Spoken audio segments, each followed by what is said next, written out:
Intel operative. Sila yung mga nasa Intel. Sila yung nanguhuli sa gambling, sa drugs. Ayan. Sila yung gumaganap na mga pinag-uutos sa kanila, yung mga ino-operate nila. Like, yung mga ambush na yan. Di ba, nung panahon na yan, parang legal ang pagpatay sa drug pusher. Yan, sila yan. Sila yung gumagawa na. Iisa raw ang tagaligpit, grupo ng pulis sa dawit sa drug war killings. Sila rin daw ang dumukot at pumatay sa mga sabungero.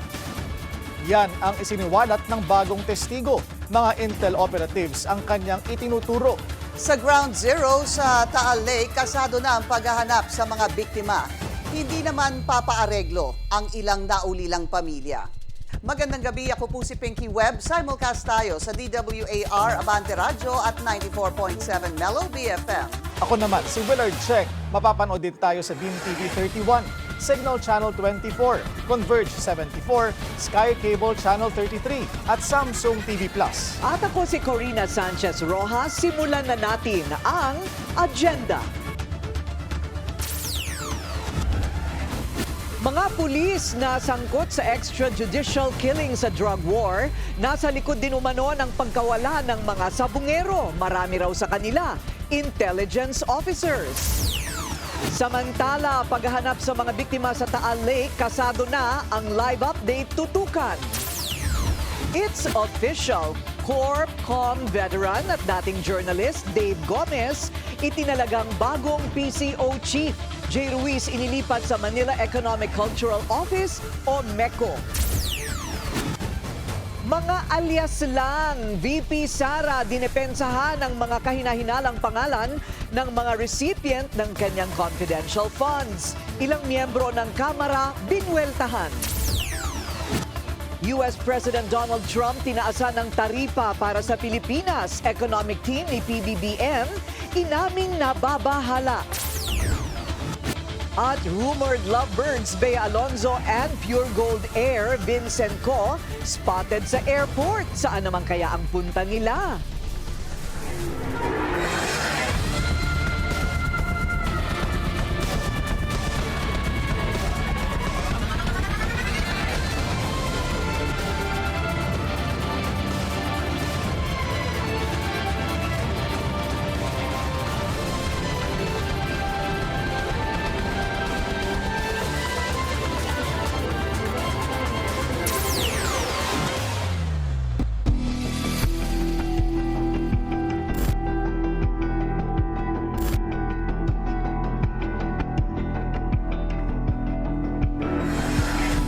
Lalong nadidiin ngayon ang ilang mga pulis na dawit sa kaso ng mga nawawalang sabungero. Sila rin daw kasi ang mga tagaligpit ng mga sospek noong kasagsagan ng war on drugs ayon sa isang bagong testigo.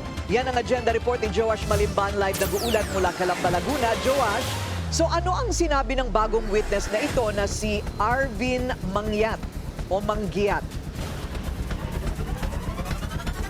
Corina, eksklusibo muli nating nakapanayam kanina si Calamba City Councilor Arvin Manggiat, yung bagong witness na lumulutang dito sa missing sabongeros case. At ang pinakabago niyang revelation o pasabog ay yung alleged link ng mga sangkot na pulis sa drug war operations.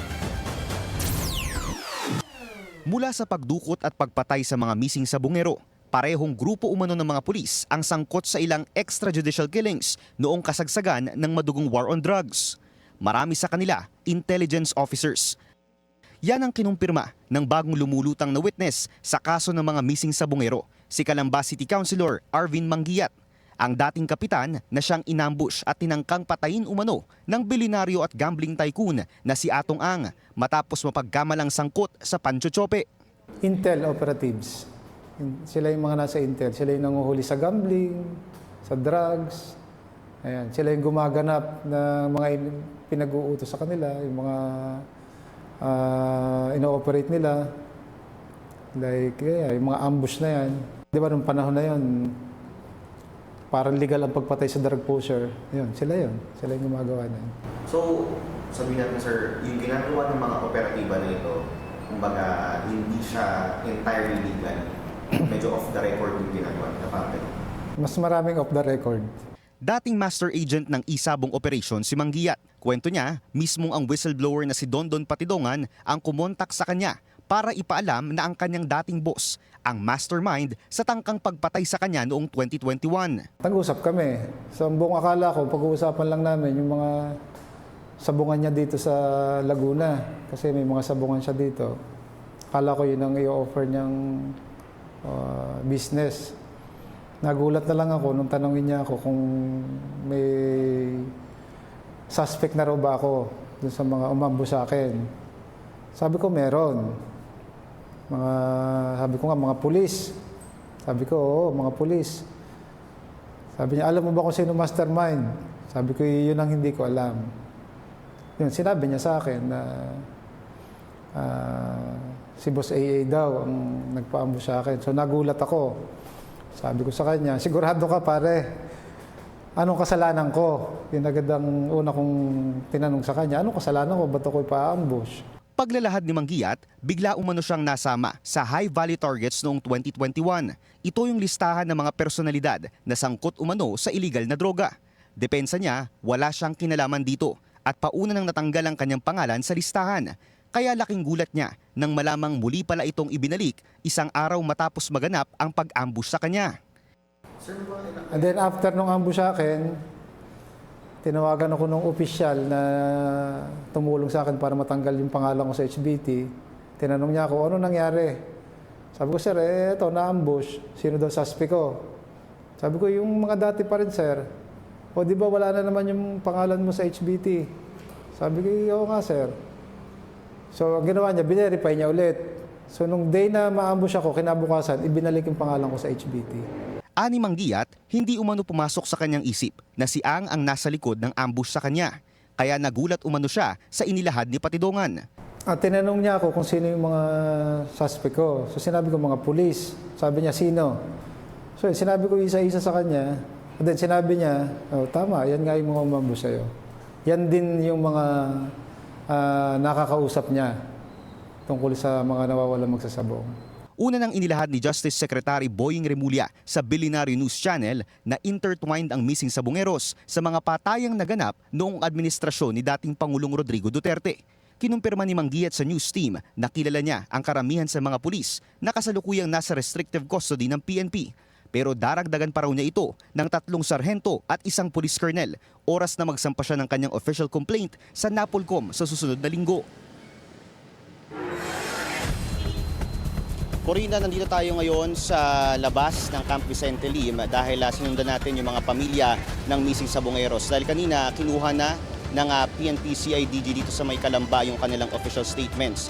At i-corroborate daw ito doon sa statements ng ibang witness tulad na lamang ni Julie Dondon Patidongan para makapagsampa ng official complaint doon sa mga isinasangkot dito sa missing sabongeros case. Corina. So, Joash, malinaw na wala silang idinadawit o tinutukoy na mastermind. Wala silang binabanggit na malaking pangalan na kaugnay dito sa pagtangka sa kanyang buhay.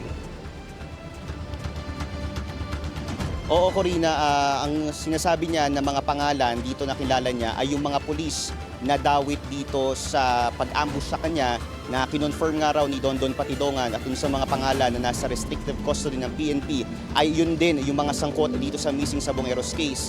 Pero doon sa mastermind, particularly doon sa itinuturo ni Patidongan na si Mr. Atong Ang, ito raw ay si Patidongan daw yung nagsabi kay Arvin Manggiyat na siya yung mastermind o yung nag-utos ng ambush sa kanya noong 2021. Corina. Ayun, pero siya mismo wala siyang personal knowledge o kumpirmasyon na talagang si Ginoong Atong ang mastermind.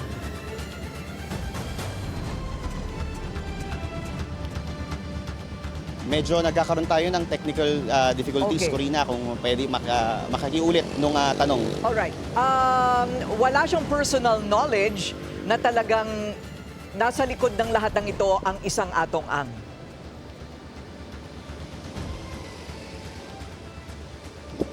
Okay, Joash, balikan ka na lang namin siguro mamaya. Maraming salamat. Nag-uulat mula sa Calamba, Laguna, Joash Malimban. At mula po sa Laguna, dumako naman tayo sa Batangas kung saan kasado na ang pagsisid sa Taal Lake. Yan ang tinatawag na ground zero sa missing sabungero case kung saan itinapon umano ang mga biktima. Nasa Laurel, Batangas si Andrea Salve para sa kanyang live agenda report. Andrea, ano na ang latest development dyan?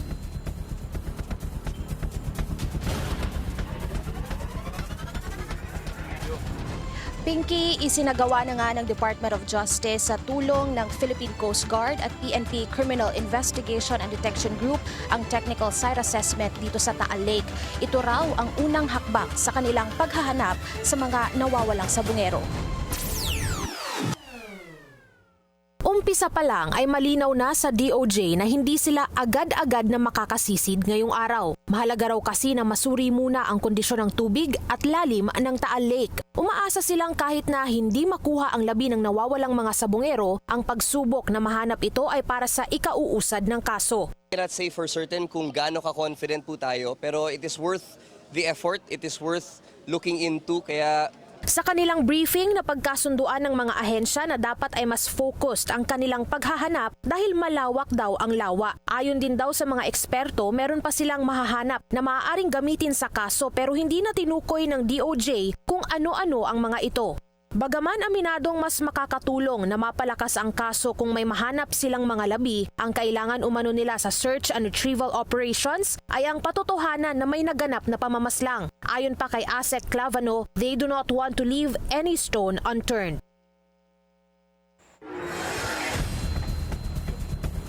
Pinky, sa huling update ng PCG, kasado na rin bukas, July 11.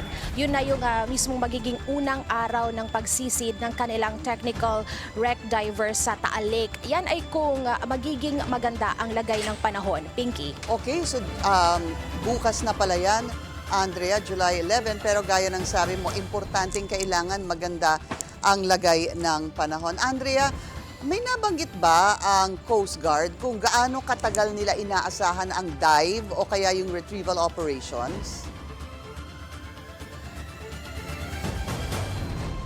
Pinky, pareho ang Philippine Coast Guard at DOJ na walang binigay na definite timeline dito sa kanilang magiging operations.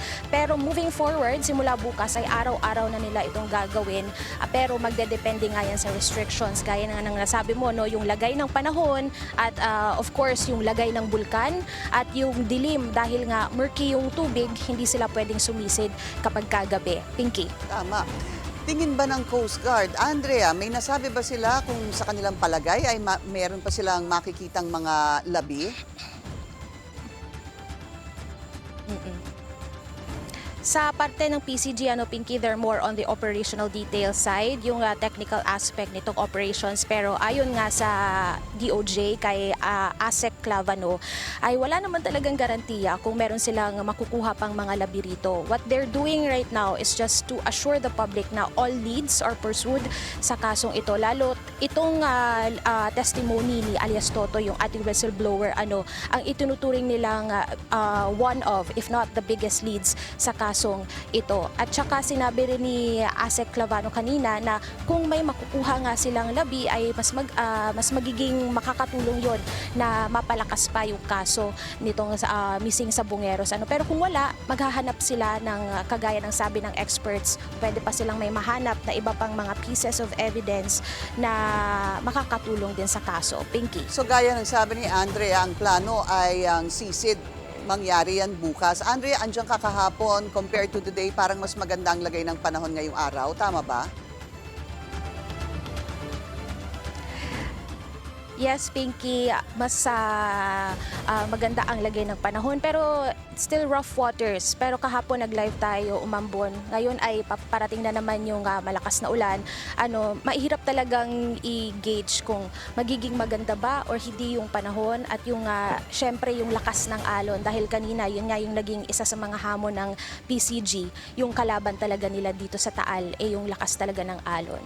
Maraming Pinky. salamat sa iyo, Andrea Salve, live mula sa Laurel, Batangas. Sa pag-asang mabibigyang linaw ang kaso ng mga nawawalang sabungero, hindi lang government agencies ang kumikilos, kundi maging pamilya ng mga biktima. Ang ilan sa kanila wala raw balak magpaareglo. Ang detalye sa agenda report ni Hannah T. When dealing with grief, madalas binibisita sa panaginip ng mga nawawala ang kanilang mahal sa buhay. Pero hindi ganito ang kalagayan ni Ryan, ang kapatid ng isa sa missing sabungeros na si Michael. Kumbaga hindi siya nagpaparamdam. Ang feeling po ng family namin talaga, buhay pa siya. Kasi nga wala po man lang paramdam.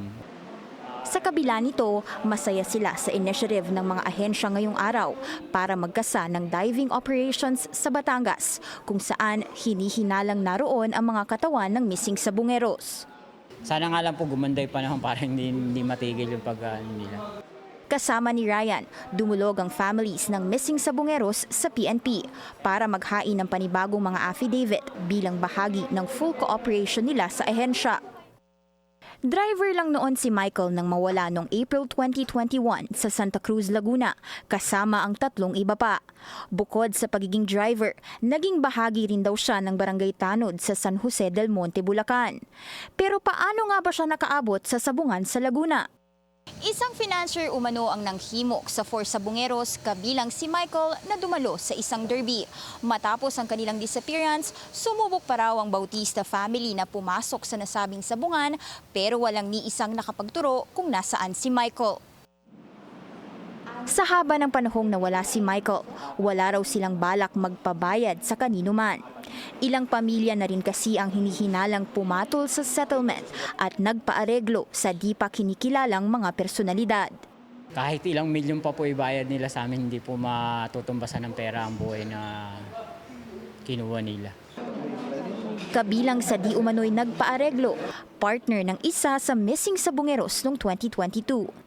Bilang inang naulila, nasaktan si alias Rosa sa ginawa ng kanyang manugang. Ito pong last na pagkita namin po, itong June 2023, yun po ang umugong yung bali-balita na yan. Di na po kami nagkita, yun po ang last na nagkita kami. Una nang binanggit ng whistleblower na si Julie Dondon Patidongan o alias Totoy na milyong-milyong piso ang nilaan sa ilang pamilya para mapatahimik ang ilan sa kanila. Para sa agenda, Hannah T, Billionario News Channel. Kinumpirma na sa wakas ng Malacanang ang matagal nang ibinabalita ng Billionario News Channel na si Dave Gomez na ang bagong PCO chief. Kung ano ang kahihinatnan ni Ginoong J. Ruiz, alamin natin sa agenda report ni Pierre Pastor. Matagal nang umuugong na si former journalist at veteran corporate communications Dave Gomez ang papalit sa dati ring mamamahayag na si J. Ruiz bilang Secretary ng Presidential Communications Office. Hindi ito kinumpirma o itinanggi ng Malacanang until today. We are pleased to announce that President Ferdinand R. Marcos Jr. has appointed Mr. Dave Gomez as Secretary of the Presidential Communications Office. Malawak ang experience sa journalism ni Gomez. Naging senior reporter siya at naging beat ang Malacanang.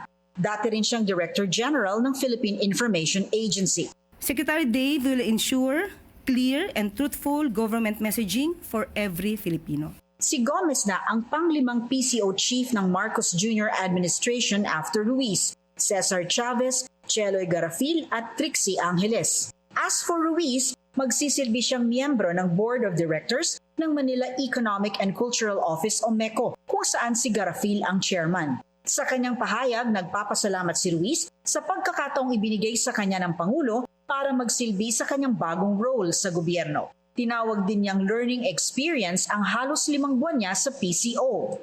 Kasabay ng appointment ni Gomez, inanunsyo rin ng Malacanang ang pagkakatalaga sa dating mambabatas na si Sharon Garin bilang bagong kalihim ng Department of Energy. Dati nang naging Undersecretary ng DOE si Garin, na sabi nga ng Malacanang, merong strong background sa energy policy and legislation. Para sa agenda, Pierre Pastor, Billionaire News Channel. Mukhang iniwan na sa ere ng mga dati niyang kaalyado si Senador Risa Hontiveros. Habang mananatiling independent kasi ang senadora, tila sa mayorya ang bagsak nila Senators Bam and Kiko. Narito ang agenda report ni Dexter Ganibe.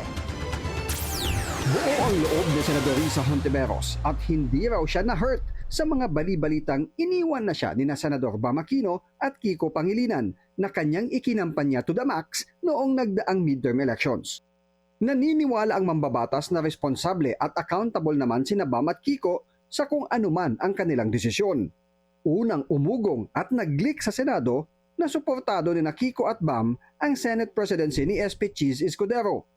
Sa katunayan, sumingaw na sa Senado na ibinigay kay Bam Aquino ang chairmanship ng Basic Education Committee na kanya talagang ninanais para maisulong ang kanyang mga pangako noong kampanyahan para sa edukasyon. Si Sen Kiko naman ang mangunguna sa pagbubungkal at pagtatanim ng mga panukala at magtitimon kung saan lalayag ang bangka ng Committee on Agriculture. Sa kanya namang social media post, iginiit ni Senador Kiko na ang kanyang laban sa Senado ay para malabanan ang kagutuman sa bansa. Malayaan niya ang mga kritiko kung ano ang nais nilang sabihin. Pero crystal clear niya sa kanya na walang kulay ang gutom at handa siyang i-itsapwera ang partisan politics para makatrabaho ang executive branch at makapag-deliver ng mga solusyon. Naniniwala rin daw siya na silang tatlo ni Bam at Risa nagkakaisa sa usaping mawakasan ng kagutuman at maibaba ang presyo ng bigas at mga bilihin. Una nang sinabi ni Senador Mig Zubiri na umi-effort ang Veterans Bloc ng Senado para makapag-reach out kay Hontiveros at makumbinsing makasama nila sa minorya. Pero para kay Sen Risa, mananatili siyang independent at tutulong siyang palakasin ang oposisyon sa bansa. Si Senator Bam wala pang komento sa issue. Para sa agenda, Dexter Ganibe, Abante Radio. Posibleng mas maging aktibo at makapangyarihan sa Kamara si Ilocos Norte Representative at Presidential son Sandro Marcos. Ayon sa politico.com.ph, siya ang napupusuan bilang maging House Majority Leader. Ilang kongresista na raw ang nagpahayag ng suporta sa kanya sa isang fellowship dinner kagabi. Kung hindi mapunta ang posisyon kay Congressman Marcos, posibleng ialok daw ito kay Quezon Representative David Suarez. Nagsilbing Senior Majority Leader si Marcos noong 19th Congress.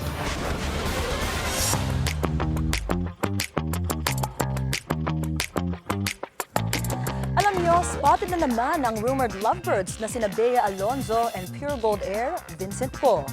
Kita sa TikTok video ng netizen ang dalawa habang nasa airport. Ang destination, Japan.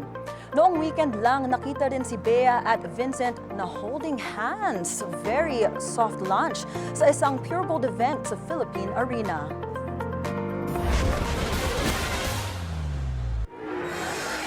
Karerahan ng 6 na sports car sa Tagaytay, tinuligsa ni DOTR Secretary Vince Dizon. Susunod yan sa agenda.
Traffic check muna tayo ngayong Huwebes sa Elliptical Road sa Quezon City. Moderate ang daloy ng mga sasakyan papasok ng Commonwealth Avenue. Mabilis naman ang kabilang lane. Kasing bilis ng karerahan ng 6 na sports car sa Tagaytay ang pagkilos ng DOTR. Ang mga lisensya ng mga driver, suspendido na. Yan ang agenda report ni Paulo Barcelon.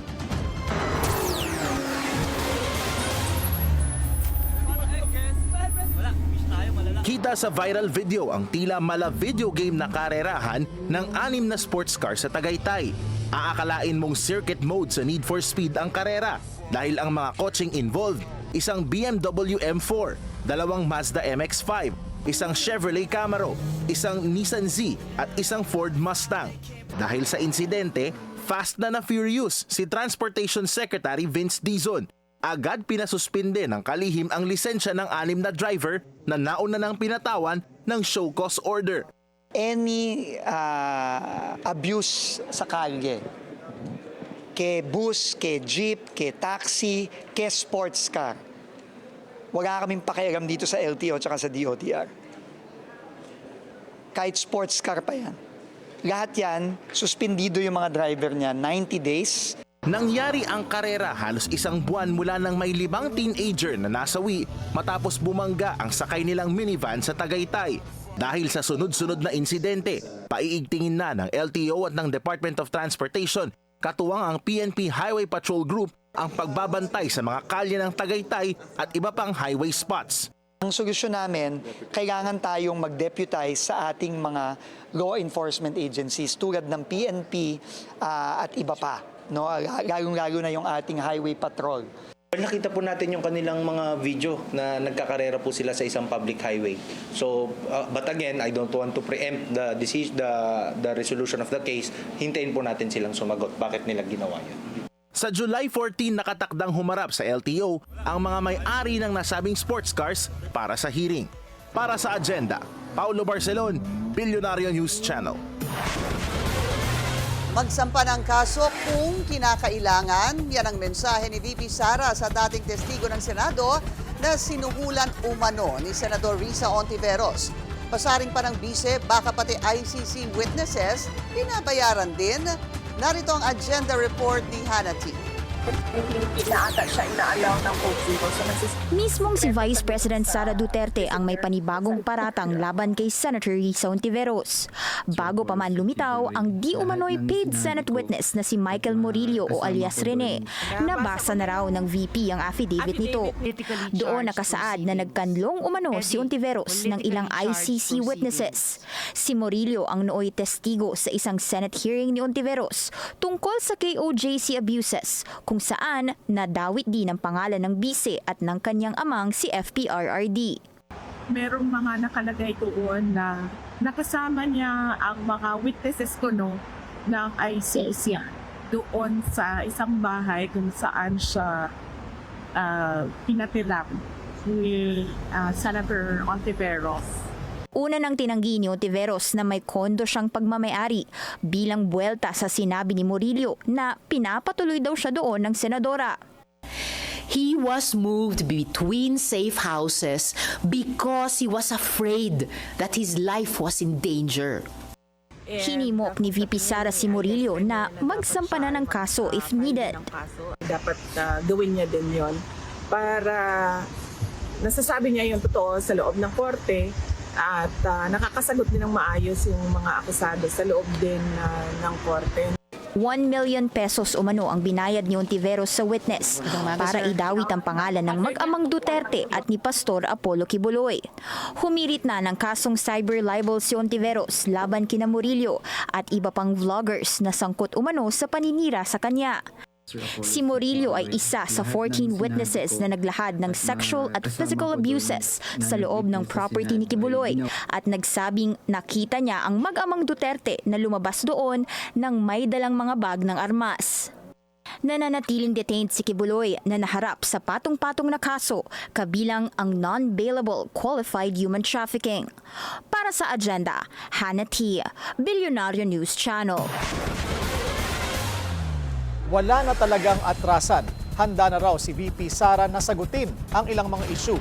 May impeachment trial man o wala. Kasama riyan ang kanyang confidential funds. Narito ang agenda report ni John Manalo.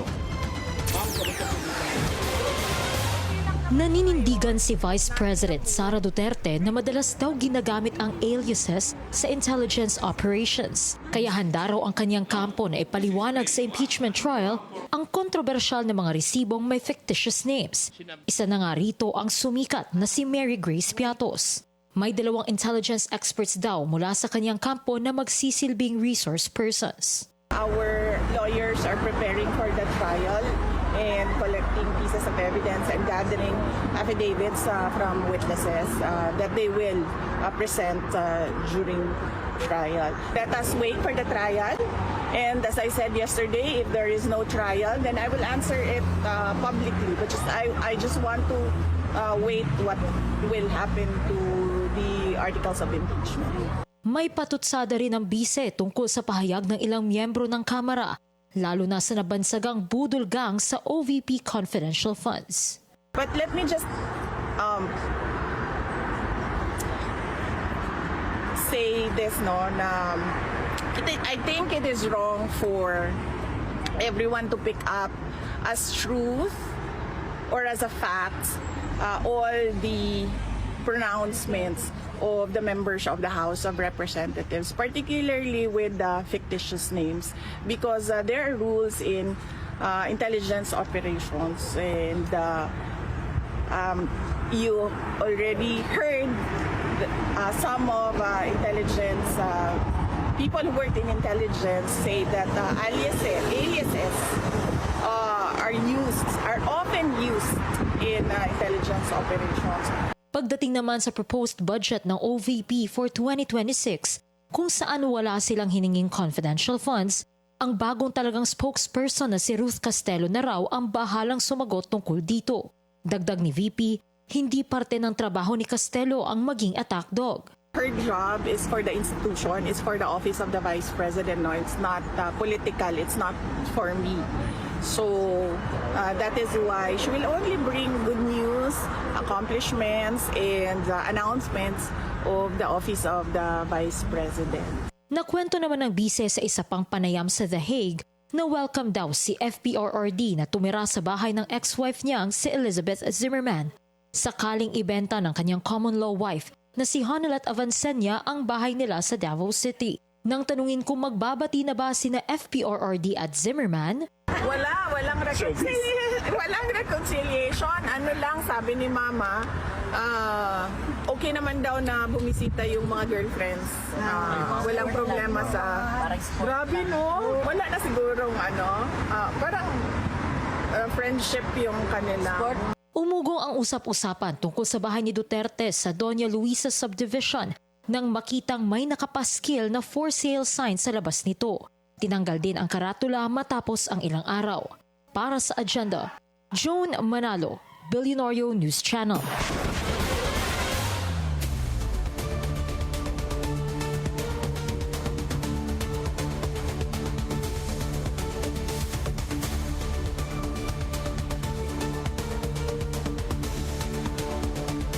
Damage control mode ang economic team ng Marcos administration matapos itaas ni US President Donald Trump ang tariffs sa Philippine exports from 17 to 20%.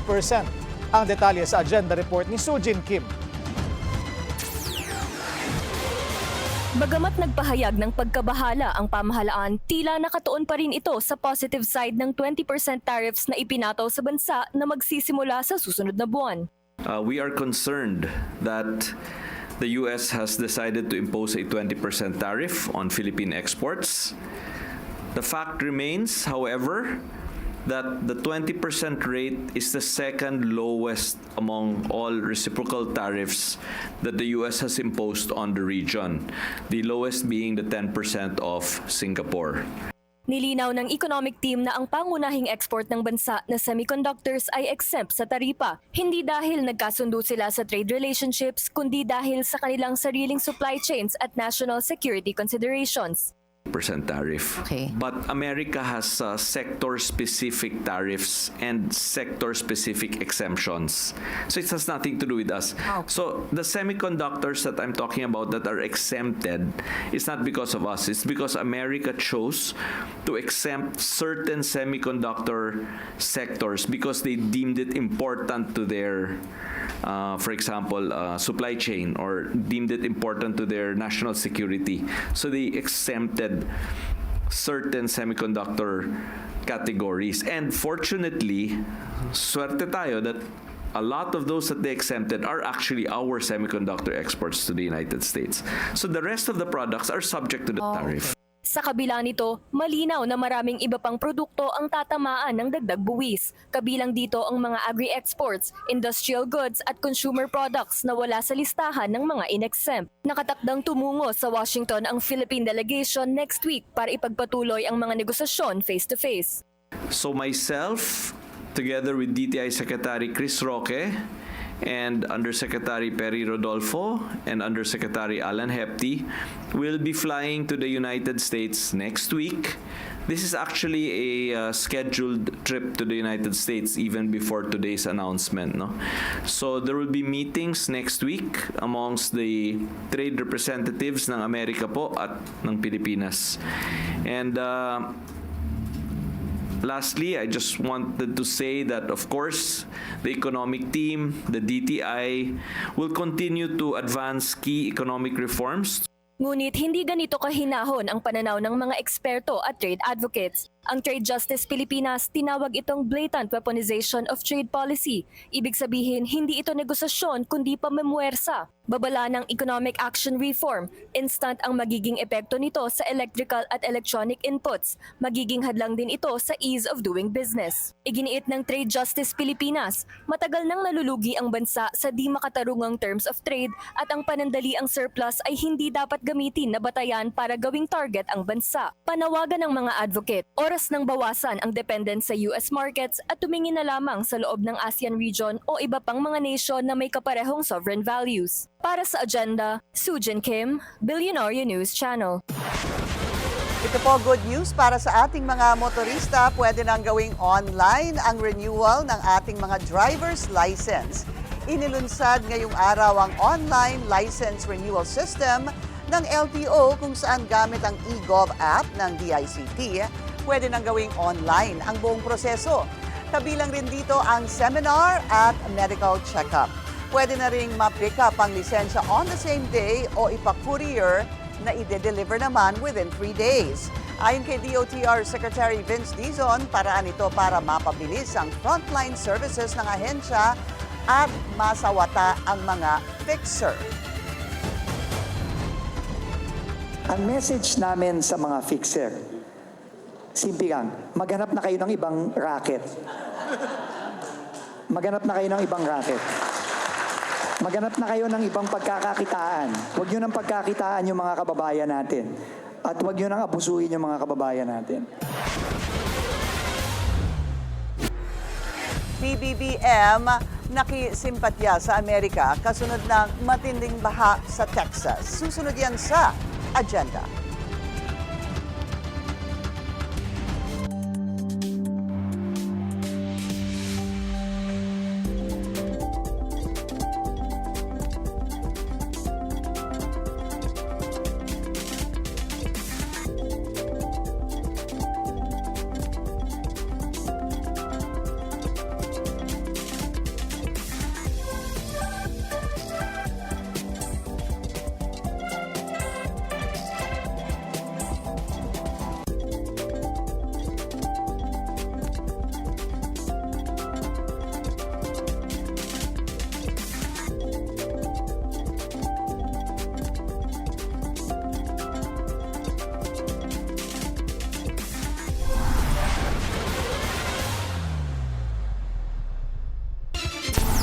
Traffic check ulit tayo sa EDSA Camp Aguinaldo Gate. Mabagal ang daloy ng mga sasakyan sa northbound lane. High-profile Chinese national Tony Yang arestado dahil sa patong-patong na kaso. Ang detalye sa agenda report ni Andrea Salve. Sa Kanya mismong silid sa detention facility ng Presidential Anti-Organized Crime Commission, pinusasa ng Pasay City PNP si Jiangxin Yang o mas kilala bilang Tony Yang, kapatid ng economic advisor ni dating Pangulong Rodrigo Duterte. Yan ay sabisa ng arrest warrant mula sa isang korte sa Cagayan de Oro City dahil sa mga kasong falsification of public documents, perjury at paglabag sa Aliases Regulation Act. Una nang inaresto ng PAOK at Bureau of Immigration si Yang noong nakaraang taon dahil sa misrepresentation at pamimeke ng business documents. Ayon kay Immigration Spokesperson Dana Sandoval, dahil sa mga panibagong asunto, maaantala ang kanyang deportation hanggat walang final verdict ang korte. Dito rin malalaman kung saan dadalhin si Yang na ngayon ay pansamantalang nasa kustudiya ng Pasay PNP. Depende na po kung ano yung sasabihin ng korte po. Basta ngayon po, ipapadala na namin yung papeles papunta dun sa Court of Origin na nahuli na namin siya, nandito sa kustudiya namin. Gamit ang pangalang Antonio Maestrado Lim, 12 kumpanya umano ang itinatag ni Yang sa Cebu, Davao at Cagayan de Oro. Sa pagkakaaresto sa kanya sa NAIA noong 2024, na-recover ng mga otoridad ang peking mga ID, lisensya ng mga baril, halos 1.4 milyon na cash at iba pang mga kontrabando. Inihalin tulad din kay dating Bamban-Tarlac Mayor Alice Guo ang naging pamamaraan ni Yang na una nang nasangkot sa Pogo. Gaya ni Yang, nahaharap din si Guo sa kasong falsification of public documents. Para sa Agenda, Andrea Salve, Billionaire News Channel. May bagong boy group sa Kamara. Sila raw ang mga fresh at batang kongresista na kung tawagin ay hot shots. Alamin kung sino-sino sila sa Agenda Report ni Joan Manalo. Dito sa Pilipinas, hindi lang sa TV nakikita ang girl at boy groups. Dahil sa Kamara, may tinatawag ding hotshots. Sila lang naman ang fresh at young legislators ng 20th Congress. Sa ngayon, binubuo sila ng 4 na neophyte congressmen, sina Tingog Party List Representative Andrew Julian Romualdez, Negros Occidental Representative Javi Benitez, Batangas Representative Ryan Recto, at FPJ Panday Bayanihan Party List Representative Brian Poe. Nitong Miyerkules, nagsama-sama ang 4 sa isang working lunch sa Kamara, kung saan napag-usapan daw kung paano gagampanan ang kanilang bagong tungkulin bilang mga mambabatas. Sabay din silang dumalo sa 3-day executive course on legislation ng Kamara na naglalayong palalimin ang kaalaman at kahusayan ng mga bagong miyembro ng Kamara. Bagamat hindi raw ito opisyal na pangalan, honored daw si Benitez na mapasama sa isang good company. Sa Facebook post, sinabi ni Benitez na mga batang lawmaker lang daw sila na nagnanais maglingkod with purpose. Ikinatuwa rin daw niya ang nickname na Tunog Boy Band Comeback daw. Nangako rin si Benitez na nandito sila para magtrabaho at mag-iwan ng marka sa Kamara. At ang common denominator daw nilang lahat, kamag-anak sila ng mga personalidad sa politika. Hindi ito ang unang grupo ng mga mambabatas na nagkaroon ng bansag sa loob ng Kamara. Una sa listahan ng Spice Boys na binubuo ni na Mig Zubiri, Ace Barbers, Nonoy Andaya, Mike Defensor, Hernani Braganza at Ricky Sandoval. Nabuo sila noong 1988 at nakilala bilang polar opposites ng traditional politicians. Malaki rin ang naging papel nila sa pagpapatalsik kay former President Joseph Estrada. Nabuhay din nitong 19th Congress ang Young Guns na binubuo ni na Zambales Representative Jefferson Conghon, La Union Representative Paulo Ortega, Lanao del Sur Representative Zia Alonto Adyong at Isabela Representative Ino D. Parte rin sila ng mga kongresistang aged 40 and below na tulad ng ibang grupo, naglalayong makapagserbisyo sa mamamayan. Nakilala ang Young Guns bilang ilan sa mga sumuporta sa naging investigasyon ng House Quad Committee na sumentro sa mga issue ng POGO, drug war, extrajudicial killings at iba pang human rights violations. Para sa Agenda, Joan Manalo, Billionaire News Channel. 2 House bill ang inihain para pagtibayin ang soberanya ng Pilipinas. Ang nagsulong ang tinaguriang West Philippine Sea Block sa Kamara. Nagbabalik si Joan Manalo. Patuloy ang laban para sa karapatan sa West Philippine Sea. Yan ang paninindigan ng tinatawag na West Philippine Sea Block sa Kamara.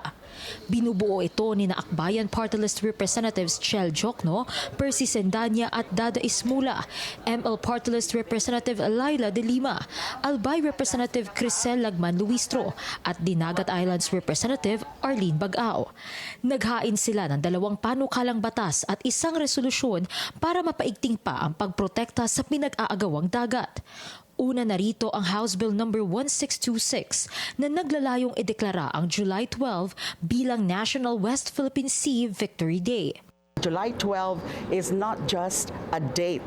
Panahon na po para pagdiwang natin ang ating pagwagi doon sa The Hague, hindi lang sa korte, kundi sa puso ng bawat Pilipino.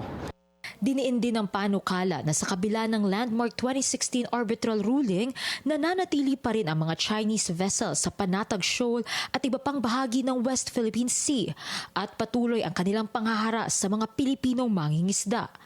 Isinusulong din ng West Philippine Sea Block ang House Bill 1625 para gawing mandatory ang pag-aaral ng West Philippine Sea history sa primary at secondary levels. Simple po ang mensahe niyan na kung inuulan ang internet ng mga disinformation, ang sagot po namin edukasyon. Kailangan tapatan yung kasinungalingan ng mga katotohanan, ng facts about the West Philippine Sea. Importante po talaga na maging bahagi tayo ng laban na ito at maganda na ma-educate talaga mga kabataan. Sa murang edad, dapat marunong silang ipaglaban kung ano yung para sa kanila. Isang resolusyon din ang inihain nila na humihikayat sa DILG na imbestigahan ang sister city arrangements with China. Maganda makita din natin yun dahil marami tayong nakukuha mga balita na parang ginagamit nila ito para sa kanilang sariling interest. Ito ay hindi lamang resolution. Ito po ay isang essential or important audit, sovereign audit ng mga ganyan na mga arrangement na naniniguto tayo. We must ensure that no local hand, an LGU, would be compromising our national backbone, yung ating victory sa WPS issue before the Permanent Court of Arbitration. Bukas ang grupo sa iba pang nais sumuporta at makiisa sa kanilang laban. Naninindigan ng West Philippine Sea Block na ang lahat ng ito ay para sa national security ng bansa dahil anila collective response ito na nagsasabing atin ang West Philippine Sea. Para sa Agenda, Joan Manalo, Billionario News Channel. Sa Estados Unidos, naka-half-mast na ang mga watawat sa Texas bilang pagluluksa sa mga nasawi sa matinding pagbaha doon. Ipinag-utos ito ni Governor Greg Abbott at tatagal hanggang Lunes, July 14. Sa datos ng mga otoridad, hindi bababa sa 119 na ang namatay habang higit 170 pa ang pinaghahanap. Pinangangambahang madaragdagan pa ang death toll habang nagpapatuloy ang search operations. Nagpaabot ng pakikisimpatya si Pangulong Marcos sa Amerika matapos ang pananalasa ng malawakang pagbaha sa Texas. Ayon kay PBBM, kaisa ng Estados Unidos ang Pilipinas sa pagdarasal sa muli nilang pagbangon mula sa sakuna. Tiwala rin anya siya na makakatulong sa recovery ang katatagan ng mga taga-Texas at liderato ni US President Donald Trump.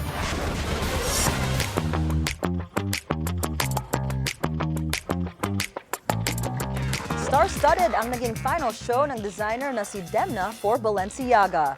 Nasa event sina Kim Kardashian, Nicole Kidman, Naomi Watts at Katy Perry. Pati sina Cardi B at K-pop idol Juyeon in attendance din. Lilipat si Demna sa Gucci after 10 years at as Balenciaga's creative director. Ang kanyang kapalit na si Pier Paolo Piccioli magde-debut ng first collection this October and excited na ako makita yung collection niya. Online gambling hindi madaling pigilan ayon kay dating Police General at ngayon silang Cavite Mayor Ted Carranza. Susunod yan sa Agenda.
Isa pang traffic check ngayong Thursday rush hour.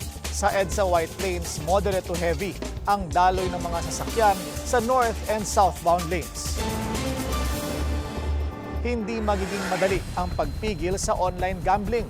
Yan ang giit ni dating Police General at ngayon silang Cavite Mayor Ted Carranza. Sa At the Forefront ng Billionaire News Channel, sinabi ni Carranza na systematic at tradisyon na ang gambling, lalo na sa Southern Tagalog.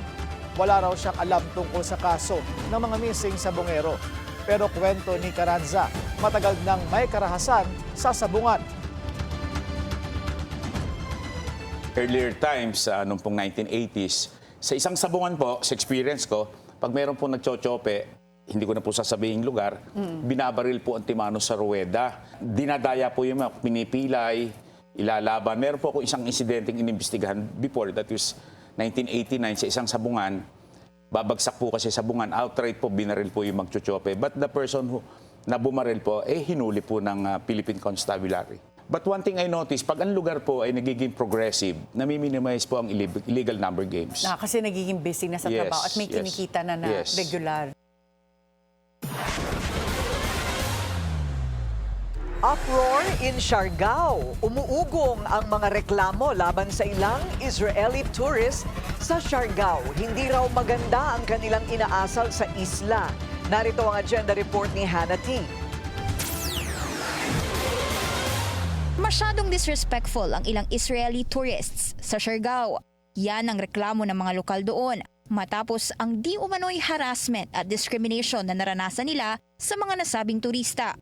Ang ilang miyembro ng LGBTQ+ community nakaranas pa raw ng verbal harassment na umabot pa sa aggressive action gaya ng pamamato sa mga trans women doon.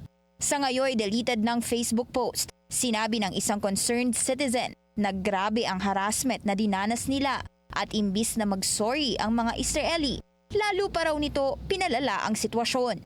Maging business owners, nagreklamo rin daw sa mistreatment nila sa mga staff na anyay balakid sa kanilang operations. Nagbibigay kasi ng false negative reviews ang mga nasabing turista online kapag kinakausap daw sila. Para sa isa pang netizen, economic sabotage na ito at abuso ng Israeli tourists. Sinubukan ng Billionaire News Channel kumuha ng pahayag mula sa Israeli Embassy pero hindi raw muna sila magbibigay ng panig. Una na ring nagbigay ng pahayag ang isa pang lokal sa Siargao na si Maria Tokong. Sa tinagal daw ng panahon niya sa lugar, alam niya na ang samut-saring pinagdaanan nito. Una nang nakilala ang Siargao sa pagbangon nito mula sa bagyong Odette noong 2021 at umani ng attraction mula sa international tourists. At ngayon, halos foreigners na raw ang madalas niyang makita doon. Almost half of the people there, hindi na raw mga lokal. Bagamat maayos daw ang ugali ng iilan, ang iba naman, they don't align with the soul of the island. Napipinturin umano ang pagtatayo ng isang Israeli Cultural Center doon na isang Chabad House o Jewish Community Center. Paliwanag ng Pinay, hindi nila kinamumuhian ng sinuman. Pero kapansin-pansin na raw ang cultural insensitivity at nakawitness na rin sila ng growing Israeli travelers na mula sa military service. Hindi naman daw empty land ang Siargao at tahanan ito ng ilang mga Pilipinong nananawagan lang ng respeto. Sa ngayon, hinihintay pa ng BNC ang official statement ng Siargao LGU at Israeli Embassy tungkol dito. Para sa agenda, Hannah T, Billionaire News Channel. Patuloy ang pag-boom ng mga high-end luxury property sa bansa, pero ang mas murang condo units, no takers. Alamin kung bakit sa agenda report ni Sujin Kim. Patuloy na humihina ang paupahan sa ilang lokasyon sa Metro Manila. Pinakamalaking pagkalugi sa Bay Area o Pasay City na may 50% decline sa rental rates kumpara sa pre-pandemic levels. So this was the POGO market. About almost 50%. So from 1,700 per square meter per month average then, it has dropped to about 856. Sumunod ang Alabang Muntinlupa na nasa 38% drop at Ortigas Mandaluyong na may 24% slide. Pero kabaliktaran naman sa Taguig, 24% ang tinaas ng average rent per square meter. Sa residential market, mahigit 80,000 condo units ang hindi pa rin nabebenta. Katumbas ito ng 3-year oversupply o 37 months of inventory. Pinakamarami ang bakante sa mid-income segment o yung mga unit na nasa 2 to 7 million pesos. Karamihan sa mga natenggang kondo ay nasa Quezon City na may halos 20,000 unsold units. Pero habang nauutal ang mid-income condos, agresibong lumilipat ang mga developers sa high-end at luxury projects o yung mga umaabot ng 100,000,000 piso. So we are actually expecting a few more luxury projects being launched by the big developers in the subsequent months. They are relying on the resilience of the luxury segment market. Sa mga ultra-luxury subdivisions, wala ring rental slump. Tumaas pa nga ang monthly rent sa Dasmariñas Village sa Makati. Ang mga lote sa southern subdivisions, bumibenta ng 1/3 lamang ng presyo sa Dasmariñas Village na nakikita ring opportunity ng ilang investor. Once we exhaust Manila, which is what's happening, the natural spillover is Alabang. Samantala, inaantabayanan din ng property expert ang magiging developments kasunod ng reclamation projects na magbibigay ng bagong supply. Makati by 2026 will be out of the oversupply situation. And then, but Alabang still has 3 years worth from today, so by 2027 they're out. But Ortigas and the Bay and Quezon City still have 5 years worth of supply. So that will take some time to absorb. But it's also a good time to produce more land. Sa commercial market naman, unti-unti nang lumilipat ang mga opisina mula sa Makati at BGC papuntang North and South Corridors, partikular ang Quezon City at Alabang. Makati and Bonifacio provide the highest salaries in the country. Most of these companies are in Makati, Bonifacio. That's changing now. So more and more companies are locating in Quezon City, more and more companies are locating in Alabang. Because now, unlike before, there's a very deep, rich, well-employed labor market in the south and the north.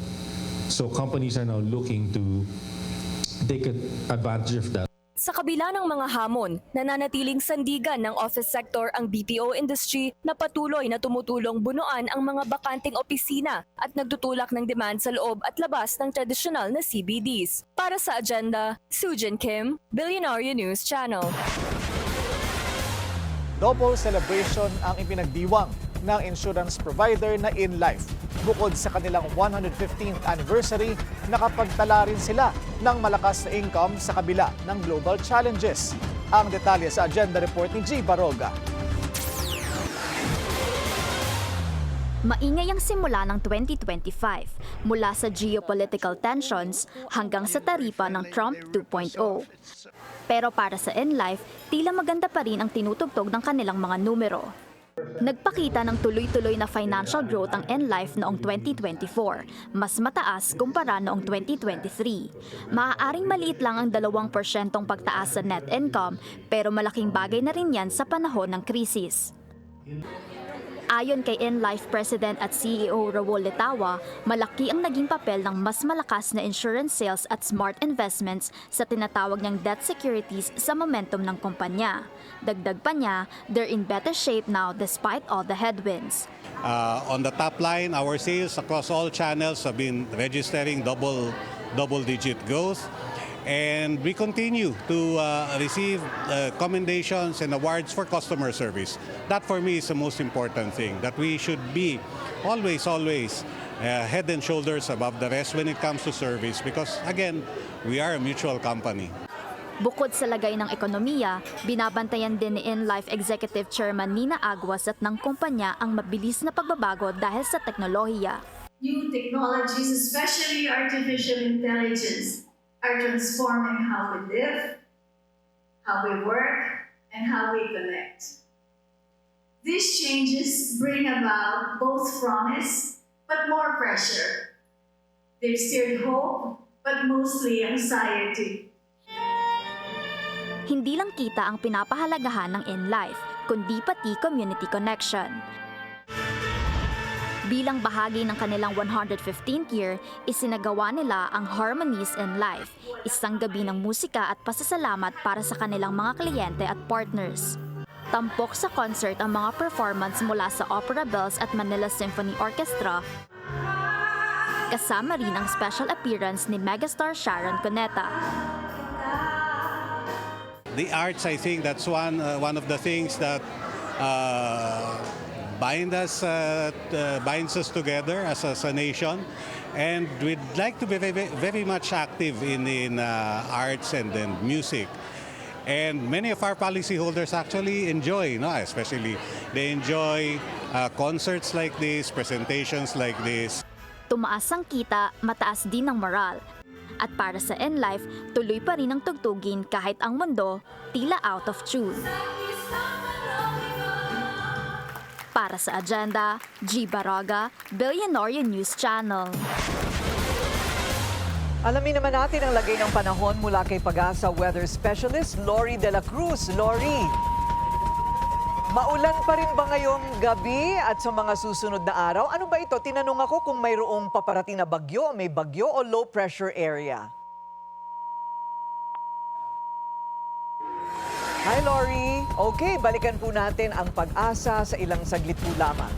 Samantala, DMW sinuspinde ang manning agency at principal ng mga marinong inatake ng Houthi rebels. Susunod yan sa Agenda.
Traffic check ulit tayo sa EDSA Mega Mall naman. Mabagal ang daloy ng mga sasakyan sa north and southbound lanes. Napapasok lamang po na balita, may natagpo ang sako ng mga umano'y buto na maaari raw may kinalaman sa missing Sabungeros case. Ayon sa Batangas PNP, nakita ang sako ilang metro mula sa shoreline ng Taal Lake. Kasalukuyan na ito nasa SOCO para ma-verify kung ito nga ay buto ng tao at kung kanino ang mga ito. Tinuligsa ng Migrant Workers Department ang manning agency at principal ng barko na inatake ng Houthi rebels sa Red Sea. 8 na ang nailigtas na Pilipinong tripulante pero 13 pa ang nawawala matapos lumubog ang MV Eternity Sea. Bine-verify pa ng DMW ang ulat na 3 hanggang 4 sa mga marino ay namatay. Sa ngayon, suspendido na ang manning agency at principal ng barko. Giit ng DMW, hindi nila palalagpasin ang insidente dahil matagal nang ipinagbabawal ang pagdaan sa high-risk areas. Ipinag-utos na rin ni Pangulong Bongbong Marcos ang pagbibigay ng tulong sa pamilya ng mga naapektuhang marino. Achievement unlocked ang SM Prime. Papasukin na rin nila ang premium and luxury market at ang initial capital, 25 billion pesos lang naman. Ang detalye sa Agenda Report ni Sujin Kim. We believe that right now is our moment to enter into the premium market. Matapos ang mahigit 2 dekadang pagtutok sa middle income market through SMDC, opisyal nang pinasok ng SM Prime ang premium residential segment. Target ng SM na punuan ang puwang sa pamumuhay ng mga pamilyang umaangat sa buhay at ang mga may lumalaking disposable income. Essentially, where SMDC stops in terms of offerings, Signature Series takes over. SMDC, as a core middle income market, has really established a gigantic presence in that segment. They will not be in that market forever. They will eventually have bigger families, they'll have more disposable income, they will have upgrade requirements.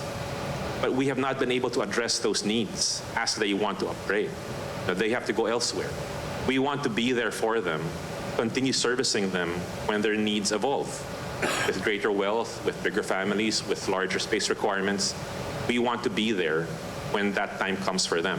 Gagawin ito sa pamamagitan ng mga horizontal high-end projects na may lot size na hindi bababa sa 750 square meters. Ang paunang proyekto, isang ultra-luxury village sa Susana Heights na may initial 25 billion peso capex para sa halos 300 hectare land bank. At 100 million, 750 square meters, that's 130,000 a square meter. That's about half the size, less than half the size, half the price of Ayala Alabang. So I think that's a very good price to go into the market. Hindi na bago sa SM ang pagsilbi sa high-end segment. Sa commercial sector, dinisenyo na nito ang mga premium environments gaya ng The Podium, S. Maison, SM Aura, Conrad Manila at Tagaytay Highlands. Bahagi rin ng long-term strategy ng SM ang paggamit sa higit 400 hectares ng land bank para sa iba't ibang projects sa ilalim ng Signature Series sa buong NCR. We've spent decades looking into our developments. We've understood people. We've studied. And we believe that we are ready. We have the market, so we are ready to take this leap forward. Filipinos are ready for a different kind of premium.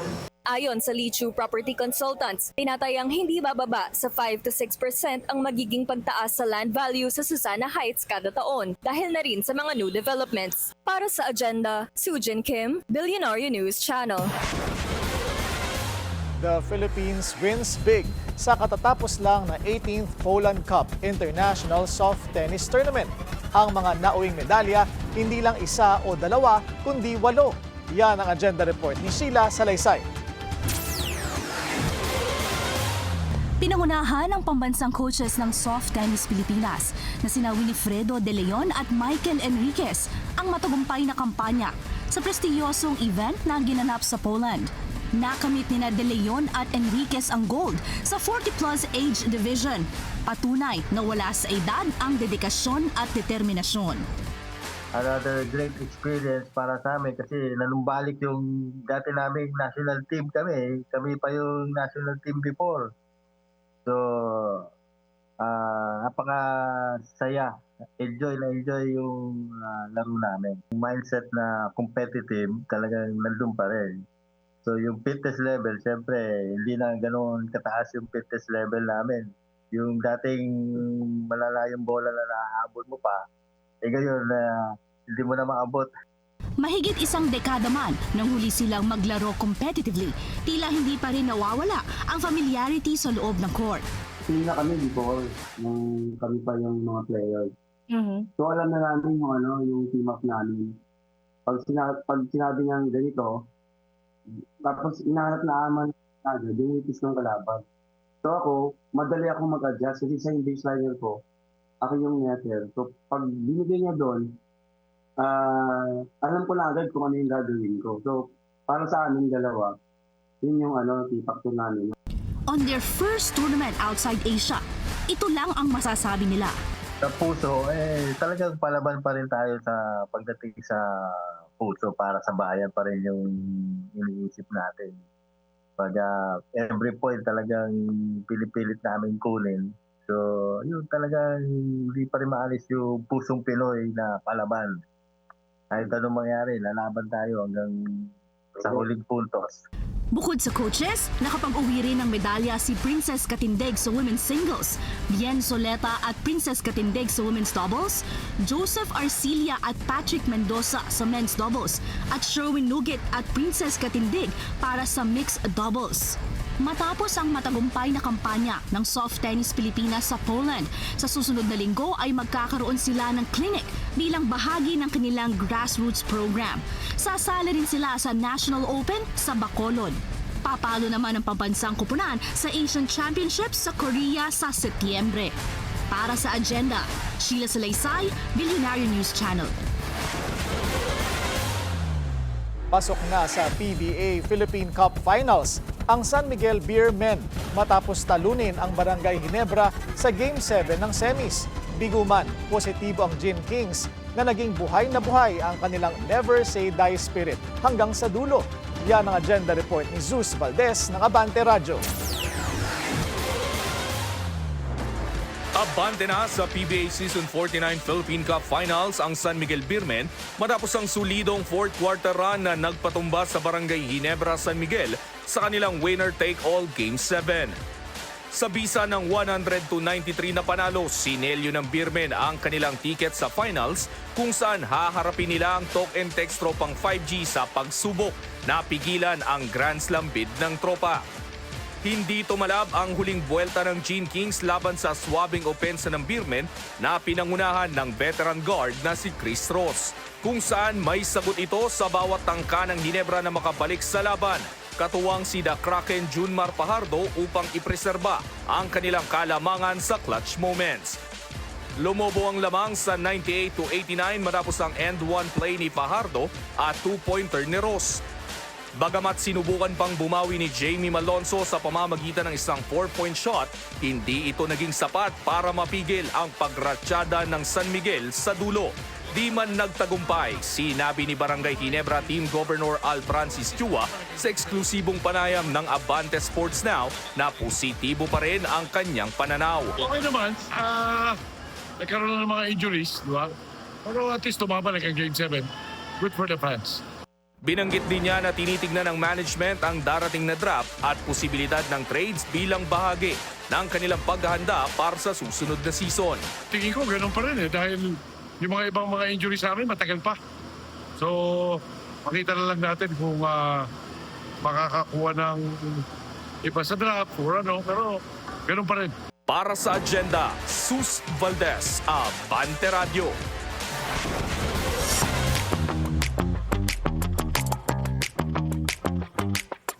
Are Megan Thee Stallion and NBA star Klay Thompson dating? Yan ang tanong ng netizens kasunod ng poolside photos na pinost ng rapper. Ang lalaki kasing nasa background hawig ng Dallas Mavericks player. Una nang na-link si Megan sa Boston Celtics forward na si Torrey Craig. Parang Kendall Jenner lang pala si Megan, mahilig sa basketball player. It looks like all is well naman between Orlando Bloom and Katy Perry sa kabila ng kanilang breakup. Nag-share kasi si Orlando ng rare family picture kasama ang kanyang former fiancé na si Katy Perry. Nasa photo rin ang kanilang 4-year-old daughter na si Daisy at ang anak ni Orlando with his ex-wife Miranda Kerr. 2019 nang nang-engage sina Katy at Orlando last week, kumpirma nilang break na sila and will shift to co-parenting.